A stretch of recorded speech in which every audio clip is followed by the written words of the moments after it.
पुण्यापाठोपाठ आता चांदवड तालुक्यातून देखील धक्कादायक माहिती समोर येते। सरपंच पदालाच काळीमा फासणारी घटना आहे। चांदवडच्या विटावे इथं हा प्रकार घडलाय।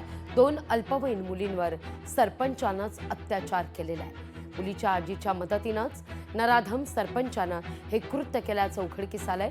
दोनही मुलींना सरपंचानं त्र्यंबकेश्वरच्या एका लॉजवर नेत अत्याचार केलाय। पीडित मुलीनं या संदर्भात तक्रार दिली आहे। आजीनं शिवीगाळ करून मारहाण केल्याचं तक्रारीत म्हटलंय।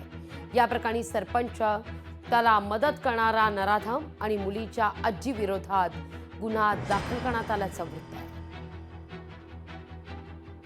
2 अल्पवयीन मुली आहेत आणि अल्पवयीन मुली असल्यामुळे त्याच्यामध्ये पोक्सोचा गुन्हा दाखल केलेला आहे। आपण 2023 ची घटना आहे।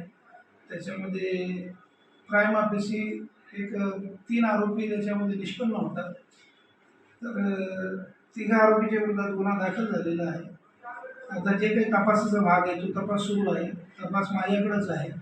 त्याच्यामध्ये आरोपी वगैरे अटक करून उद्या कोर्टापुढे आम्ही सादर करून आरोपीचा पोलीस कस्टडी रिमांड घेतला जाईल आणि त्या रिमांडमध्ये त्याच्यानंतर जो जो काय तपासाचा भाग असेल तो पूर्ण करण्यात येईल। त्या मुली अनुसूचित जाती जमातीचा जो कायदा आहे अॅट्रॉसिटी कायदा, त्या कायदा म्हणजे अॅट्रॉसिटी कायदा प्लस पॉक्सो असं दोघं याच्यामध्ये कलम लागलेले आहेत।